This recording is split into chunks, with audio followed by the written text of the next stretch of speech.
Hello, friends. Thank you for giving me this opportunity of talking about development of premium practice. Today, the competition is increasing, especially in urban areas. The patients' demands are more and more number of eye surgeons. So the practice is getting divided, and therefore it is very important that we are really up to it. So, how do you develop this premium practice? The first and the foremost point is we must start giving very good results. Today, especially after cataract surgery, patient expects very less number, almost emmetropia, and therefore we must get that. This is just as an example. Development of dry eyes, which can be an irritating factor for the patient, repeated inflammation, and so on. The list can never end. But these are just a few examples to make you understand that unless and until the results are good, we just cannot go ahead. Once we are started getting good results, the second most important thing becomes the counseling. Counseling is important because of several aspects. Number one, it helps you to develop a rapport with the patient. Many times the patient is not able to express himself fully, either because of too much of respect for the doctor, or that he is a timid kind of a person, or he's not able to articulate his words properly. And to sense that and get the thing out of him and answer that question in his mind becomes very, very important. Then there are some patients who will have unrealistic expectations from a cataract surgery. If you're putting up a lens and the patient expects that he will not require glasses for distance as well as near, that cannot be considered as a realistic expectation. Many times, a particular point has to be told to the patient not once, twice, thrice, maybe more often. And therefore, use of devices like computer presentations, eye models, various posters, etc., go a long way in making the patient understand what you are trying to achieve after his cataract surgery. When it comes to Lasik, again, we will start with the results. The foremost is patient must get emetropia. Lasik, if the patient is a 5 or more number, it is not an acceptable situation.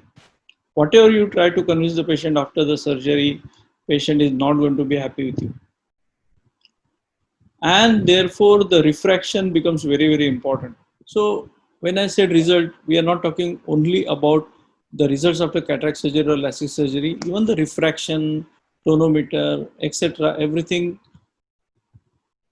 is important. Let's go back to counseling. It is very important for the patient to understand what are your unique selling points. That means why the patient should come to you. Low charges is used as a criteria to attract patient, or cashless services is used as an USP to attract patients. That will certainly lead to increase in volume. Perhaps that also not sure, but it is not necessary that premium practice will develop like that. Premium practice basically develops by word of mouth, and when the word of mouth sells, when a patient does not become your fan, he is actually your ambassador. He's telling a lot of people, hey, go to this doctor, I had a good experience. Go to this doctor, I had a good experience. As a part of counseling and otherwise also, feedback is very, very important. Over here, I would like to tell you one nice anecdote. After the COVID started, we started ordering a lot of things from Amazon. We were actually buying a lot of things from Amazon before also, but now the number increased considerably. And Amazon started making mistakes. Some materials were not delivered, some were delivered on the wrong address to neighbor's building, and sometimes the color of the hard drive came different, sometimes the composition of what we wanted was different. A wrong item was sent. So many problems. So I decided to write a letter to Jeff Bezos himself. Believe me, within 2 days, I got a call from US, Jeff Bezos' office, and that lady spoke to me for 12 minutes, and she addressed all my concerns one by one. She had studied my email properly, and she solved all my problems. And in the end, she thanked me that, thank you for giving me this feedback. See, this is the kind of counseling and this is the kind of feedback we are expecting today. And service has become very, very critical. Now, let me get back to the technical side first, not the practice management side. Buying any equipments. So I think it is very important that we buy equipments for two objectives. Of course, to improve results, but there are some instruments which will give you direct increase in revenue. There are some instruments which will give you indirect push to your practice. For example, buying a very good quality microscope increases your results quite a lot. And remember, microscope is really long time investment. Once you buy a microscope, you don't have to change it at least for 10 years. So invest in a good microscope, invest in a good phaco. It is always important to combine two instruments as a single project. For example, you can combine, say, microscope and the phaco as a single project, and just see are you getting the returns on your investment. If you get it, say, within somewhere between 3 to 4 years, all your money back, including the interest, that's considered as a very good investment. So initially, our central pool of money will be supporting this new project. But over a period of time, reverse happens. Those two machines together will start generating so much of revenue that they will add to your pool of money, and from that you can buy new equipment. We have to go logically which instrument you want to go for. So third equipment will be very good biometry machine. Then maybe perimetry or OCT, and then you want to develop refractive practice, then go in that direction. So we started with results, then we went to counseling, then we went to feedback, and then we went to instrumentation. Once these important factors are covered, then come the somewhat less important but very good factors which are gaining you can say importance now. In that, the first point will be patient management, and here I am talking about waiting time. I had a chance to go to the passport office recently to renew my passport. I was given time on the internet online that I should report at 9:30 a.m. And when I went there initially, I thought, oh my God, there is such a big line. Eventually, my number came within 15 minutes.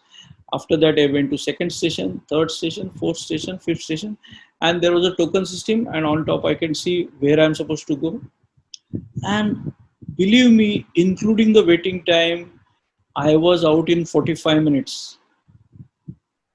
And the number of people who were there in the passport office that time must be something like 250. And yet, because of computerization, they have made the system very smooth.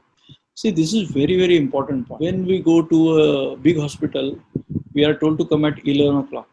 But after that, the pathway is not determined. And therefore, it leads to traffic jam, chaos. And that's where the patient's irritation starts. Believe me, a patient who has been waiting for 2 hours is very less likely to listen to your multifocal talk as compared to a patient who is sitting in front of you in 20-25 minutes. Patient also understands that for a careful examination, it takes time. So if on workstation time is spent, that's fine. But if the patient is made to sit idle, then that's not acceptable. I'm talking about those patients where dilatation is not required. But there are some doctors who have mastered the act of, getting over with the patient within 1 hour, even with dilatation. So it is possible to cut short the time. Then, other factors are there, like sometimes the bill is not given on time, sometimes discharge takes time, sometimes the insurance file is not prepared properly, and the patient has to come back again and again. We have to be very, very clear about what we have to give to the patient. So the protocol has to be set. Ask them to take a Xerox and send the original to insurance company. So not only they have a copy permanently with themselves, but they also have, they also know that doctor has given these documents. So on behalf of you, they will argue if insurance company says that some particular document is missing. I was talking about the idle time sometime back. During that time, the patient is doing nothing, and use that time for your own advertising marketing. The hospitals has walls. Okay, we can have videos and presentations in that, give the brochures to the patient. We can take feedback from the patient. Not only we are able to pass on an important information to the patient, but we are also able to pass across very, very important message that we value your time. So friends, financially we have to see viability and take these steps one by one. It is not necessary that we have to do this thing first and that thing first. Every person has a different practice. In India, there is so much of variety and variation, but the overall principles remain the same. Then I would also like to concentrate on infrastructure and reporting system protocols. Having a good infrastructure always creates a positive vibes in the minds of the patient. It should be very well lit, very well maintained. Cleanliness, at least we can keep it very clean, neat and tidy. For example, Wavikar Institute, we used to get a lot of complaints about, the toilet not being cleaned once upon a time. So we were not understanding what to do, and we had to actually approach a MEP consultant for that, and he gave us a fantastic solution. And after that, the problem disappeared. The fact that toilets are now clean was appreciated by some of the patients. Then NABH and protocols. We have to make very good use of NABH to set extremely good protocols in our. Then the last point I would like to talk about is reporting. A doctor is sitting in consulting chamber, but there are a lot of things happening outside, and it is very, very important that we get different feedbacks. For example, taking feedback from the patients. How did the telephone operator talk to you? How many times you had to call up? When you give a missed call, was there a return call? And was the entire staff polite? Were they able to address your issues properly? Sometimes the feedback can be as small as just tell us one thing which you like the most about our hospital and one thing which you like to improve. Similarly, return on investment, what is your projected expected revenue, and actually how much you are making, what is the waiting time, whether you have been reducing the waiting time over period or not. All these reports, if we start generating and getting, it will give you a lot of insights into your improvement of your practice. Then coming to the marketing, whatever you see, marketing has become an essential part of each and every industry. Once upon a time, doctors were not supposed to do marketing, but now that does not hold true. Even if we send a joke on the WhatsApp, we have started doing market. ये market में नया है, ताजा है. Teacher was shocked. The teacher is in coma. Where is the question of not doing marketing for our own practice? It should not be over the board. It should be subtle, but at the same time, we need to put the point across. There are two parts of the marketing. Internal marketing, I already explained. External marketing, social media is very, very important. My simple advice would be, we must do the social media, but within limits, and rather than we dabbling with it, just outsource it to somebody. We rather read ophthalmology, what are the recent things which are happening, and concentrate on improving our practice rather than doing somebody else's work. Then coming to the expansion of the practice. Before we expand into another center, I think forward and backward integration is very, very important. Forward integration, by that I mean services like retina, glaucoma consultant, oculoplasty consultant coming to your clinic. So typically things starts with retina consultant, and then as you grow, you'll add more and more consultants. And then comes the backward integration. So by backward integration, I mean optical and pharmacy shop. See, these are definitely two important sources of earning. And the most important thing is that if the glasses are not made properly, you can tell confidently, don't worry, I'll set the problem all right, without any additional financial burden to the patient. The last point I would like to tell you all is that please make the patient feel that your doctor is using latest technology, advanced technology. He is kind of a forward-looking fellow. For example, even if we getting reports, printed reports, sending the reports by mail, reminder messages. So these are not very costly things, but if we do this, it definitely makes a better impression for the patient. Thank you, friends, for giving me this opportunity.